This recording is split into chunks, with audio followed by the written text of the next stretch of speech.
दरम्यान राज्याला अद्याप पालकमंत्री मिळाले नाहीयेत। काही मंत्र्यांनी अद्याप पदभार मंत्रिपदाचाही स्वीकारला नाहीये। त्यात काही जण नाराज आहेत अशी ही चर्चा आहे। अशातच जिल्ह्यांना अद्यापही पालकमंत्री न मिळाल्याने विरोधकांनी मात्र ताशेरे ओढले आहेत। जिल्ह्याचं बजेट बघून पालकमंत्री व्हायचंय का असा संतप्त सवाल उपस्थित करण्यात आलाय। तर पालकमंत्र्यांनी लवकरात लवकर जबाबदारी घेऊन कामाला लागावं असं सुप्रिया सुळे म्हणाल्या।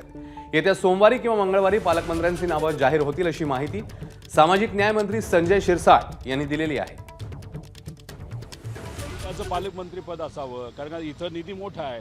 600 कोटीचं बजेट आहे, 500 कोटीचं बजेट आहे, 300 कोटीचं बजेट आहे। म्हणजे बजेट बघून बऱ्याच लोकांना तिथं पालकमंत्री व्हायचंय। आज खऱ्या अर्थाने राज्याला सुरळीत दिशेने आणि सकारात्मक दिशेने घेऊन जाण्याऐवजी तुम्ही आज भांडत बसलेला आहात। मी पालकमंत्र्यांची एवढी चर्चा आयुष्यात पहिल्यांदाच इतक्या पाहिलेली आहे। तर लोकांनी एवढा विश्वास या सरकारवर दाखवलाय। पालकमंत्री असेल, जबाबदारी द्या आणि कामाला लागा। त्याच्यावर एवढी चर्चा का? म्हणजे मला वाटतं डिपार्टमेंटवर एवढी चर्चा झाली नसेल तेवढी पालकमंत्र्यांवर होते।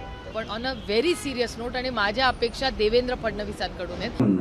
अजित दादा विदेश दौऱ्यावर गेलेले आहेत। ते मला वाटतं आज परत येणार आहेत।